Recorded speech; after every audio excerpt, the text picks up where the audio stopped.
Merci, en tout cas, merci pour les marques de confiance, merci pour la considération. Beaucoup d'exemples motivent le thème de ce soir à Cela et nous. Qui contrôle réellement l'Église aujourd'hui? Qui contrôle réellement l'Église aujourd'hui? Vous voyez ce pasteur principal d'une église qui part en voyage et son assistant derrière prend le relais. Et dans ses prêches, dans ses prédications, dans ses exhortations, il insiste sur la vérité. Les problèmes d'adultère, les problèmes de comportement.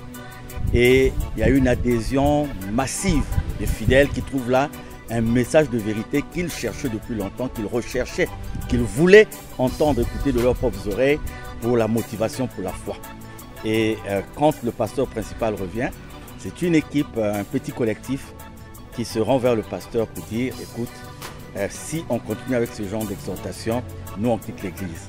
On cesse de donner, de faire de nos donations, on cesse de soutenir les projets de l'église parce que nous ne sommes pas venus là pour être dérangés, parce que pour eux, cette vérité dérange.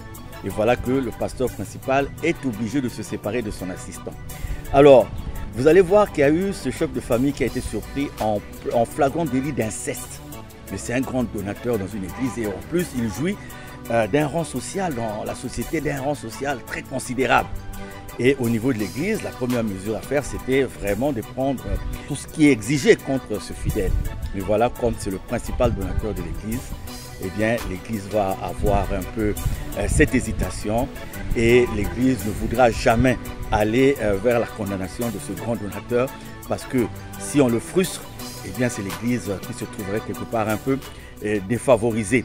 Mais enfin, cette autorité dans la vie sociale qui est un grand fervent, c'est-à-dire qu'un assidu de l'église.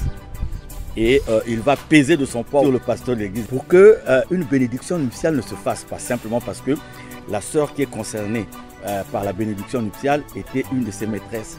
Et donc il va dire au pasteur, si vous célébrez la bénédiction nuptiale, en tout cas je quitte l'église. Et voilà, le pasteur va refuser de célébrer la bénédiction nuptiale alors que déjà au niveau de l'état civil tout était fait. Qui contrôle réellement l'église de nos jours? À Cela et nous, c'est le thème de ce samedi.